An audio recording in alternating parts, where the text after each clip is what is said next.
Viewers আসসালামু আলাইকুম। Ryan এবং রওনককে নিয়ে এসেছি আমরা বাগেরহাটের সে ঐতিহাসিক খান জাহান আলী রহমতুল্লাহের মাজার শরীফে। বাংলাদেশকে যে 12 আউলিয়ার দেশ বলা হয় তার এক আউলিয়া এই যে খান জাহান আলী। তো প্রথম গেট আমরা পেরিয়ে এই দ্বিতীয় গেটে আসতে হয়। প্রথম গেটটা বড়, তারপরে হচ্ছে এই যে দ্বিতীয় গেটটা আপনাদের দেখাতে পারলাম। তো আমাদের আস্তে আস্তে সন্ধ্যা হয়ে গেছে, যেহেতু রায়ান এবং রওনক ছোট, ওদেরকে নিয়ে এসেছি, তো এখানে সন্ধ্যার সময় বেশি থাকা যাবে না। তো যাই হোক, দ্বিতীয় গেটটা আপনার পেরিয়েই যে ঢুকেই দেখলাম যে ওনার এই সাদা যে গম্বুজটা বা আকৃতির দেখতে পাচ্ছেন, এটার মধ্যে উনি শুয়ে আছেন, এটাই নাকি ওনার মাজার। তো মাজারের ভিতরেও আবার গেট আছে, এখানে দুই দিক থেকে ঢোকা যায়। তো এই প্রথম গেটে হচ্ছে এই পাশে, এইখান থেকে একটু লোকজন কম ঢুকে, আর ওই পাশের যে গেটটা আছে ওইখান থেকে বেশি ঢোকে।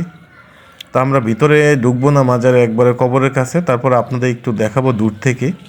ওই যে দেখতে পাচ্ছেন ওনার যে কবরটা, আর একটু সামনে এগিয়ে গেলেই আরেকটা গেট বাঁধে। তো সবচেয়ে বড় যে বিষয়টা হচ্ছে, এই গেটের পরেই মাজারের সাথেই একবারে লাগানো গায়ে গায়ে সে ঐতিহাসিক দিঘি। তো এই দিঘিটা হযরত খান জাহান আলী খনন করেছিলেন। তো অনেকেই কথিত আছে, বলে যে এটা নাকি জিনে করেছে, আবার অনেকে বলে যে মানুষের পক্ষে করা সম্ভব না, কারণ 360 একর জমি নিয়ে এই দিঘিটা করা। তো এই দিঘিতে ওনার সাথে যে কুমির দুটো এসেছিলেন, দলা পাহাড় এবং কালা পাহাড়, তো তারা এখন নেই, কিন্তু কুমির এখনও আছে, তার বংশধররা হয়তো থাকতে পারে। তো এই যে দেখতে পাচ্ছেন এইখানে ঘাট, এই ঘাটের এইখানে সবাই মানত করে, গোসল করে, আবার কেউ পানি এটার অনেকে খায়ও, আমি দেখেছি, এখান থেকে উজুও করে। তো যাই হোক, সন্ধ্যা যেহেতু হয়ে গেছে, তাই আপনাদের ওইভাবে দেখাতে পারলাম না, কারণ এত বড় জায়গা দেখাতে গেলে অনেক সময়ের ব্যাপার।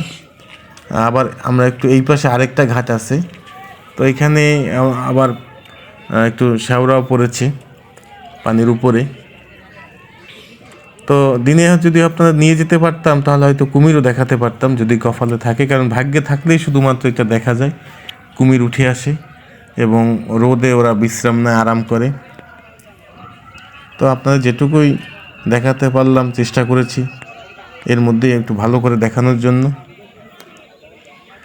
তো যাই হোক, আপনারা ভালো থাকবেন, সুস্থ থাকবেন।